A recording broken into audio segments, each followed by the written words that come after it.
This is an intermediate English listening practice. It comes from Book 2 of the Intermediate English Comprehension series, which has over 3,000 positive reviews on Amazon. Listen carefully and use the subtitles to improve your vocabulary and comprehension. Dogs, which fit into handbags, chickens that lay bigger eggs, and sheep with extra thick wool are all examples of selective breeding. Many of the animals and plants we see around us have been shaped by humans.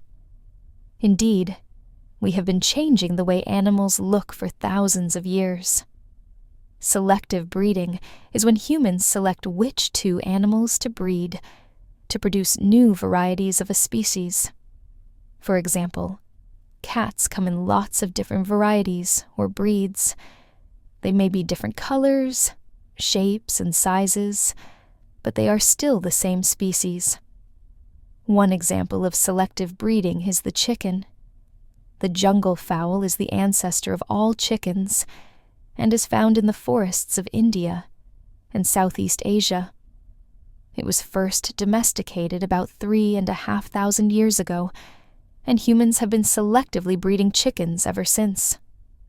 Selective breeding is quite simple to understand.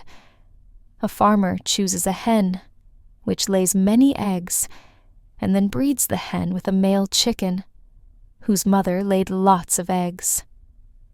The daughters of these two chickens will probably lay many eggs. This is because the number of eggs which a hen lays is controlled by the genes which she inherits from her ancestors. A wild jungle fowl normally lays about 25 eggs per year. However, thanks to selective breeding, modern hens lay over 300 eggs a year on average. Other chickens have been selectively bred so that they are bigger and produce more meat. Dogs come in all shapes and sizes. Unfortunately, the unnaturally large and small sizes of dog breeds can create health problems.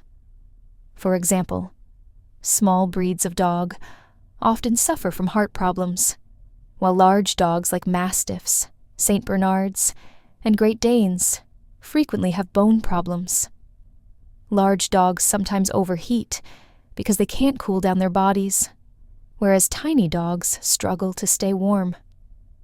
Fortunately, not all selective breeding is bad for animals. One example of selective breeding with no negative impact is the guppy, which is one of the most popular freshwater aquarium fish in the world. Guppies have been selectively bred to produce a range of colors and patterns. Wild male guppies are black or brown with some colored spots, while wild female guppies are completely gray. The most colorful wild guppies were bred together to create brightly colored young. This is why guppies are so attractive today. Another example of positive selective breeding is the hypoallergenic cat. The world's first hypoallergenic cat was called Joshua, and he was created through selective breeding. Normal cats have a special protein in their saliva, which causes allergic reactions in some humans, often making them sneeze. A hypoallergenic cat has low amounts of this protein in its saliva. Selective breeding has had some positive and some negative results. We humans are capable of changing the way animals and plants look to meet our own needs. What strange breeds will we create in years to come? If you'd like the full text with comprehension questions and vocabulary explanations, Book 2 is available on Amazon. The link is in the video description below.